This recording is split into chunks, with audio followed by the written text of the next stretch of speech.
Entertainment, বিনোদন, এই শব্দটির অর্থ আসলে কি?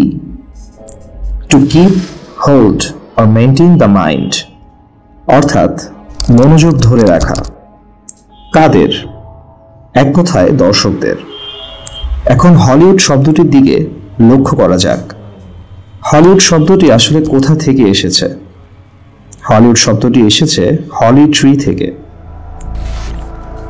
প্রাচীন জাদুকররা এই গাছ থেকে মদ বানাতো, যেটা ব্যবহার করা হতো জাদু নিক্ষেপ করার জন্য।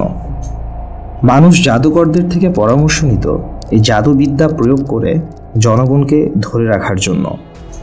তো আজকের যুগে আমাদের ঘরের মধ্যে কি আছে এমন? টেলিভিশন। যদি একটু আলাদা করে বলতে চান তাহলে টেলিভিশন।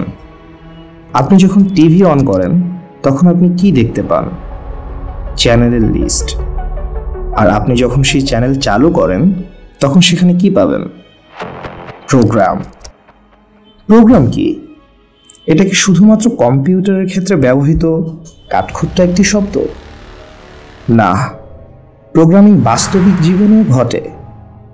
কম্পিউটারে নির্দেশনা দিলে কম্পিউটার সেই অনুযায়ী কাজ করে। এটা কম্পিউটার প্রোগ্রাম।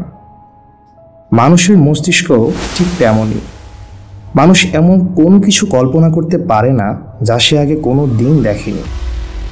চাইলে একটু কল্পনা করেই দেখুন না, এমন কোনো বস্তু বা প্রাণীর ছবি কল্পনা করতে পারেন কিনা তা সম্পূর্ণ নতুন, যার সাথে আপনার আগের অভিজ্ঞতার বিন্দু পরিমাণ কোনো মিল নেই।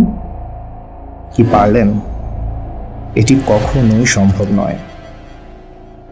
তারা আপনাকে প্রোগ্রাম করছে, আপনার সারা জীবন প্রোগ্রাম করে আসছে, এবং এটা আপনি জানেনও না। মিউজিক, মুভিজ, গেমস, কার্টুন, যাই দেখেন না কেন, এর মাধ্যমে আপনার মাথা প্রোগ্রাম হচ্ছে, কিন্তু আপনি জানেনও না, কারণ আপনি প্রশ্ন করেন না। বক্সের বাইরে বের হয়ে প্রশ্ন করতে শিখুন। নিজেকে উদ্ভাসিত করুন বাস্তব জগতের সত্য জ্ঞানের সন্ধান পেয়ে।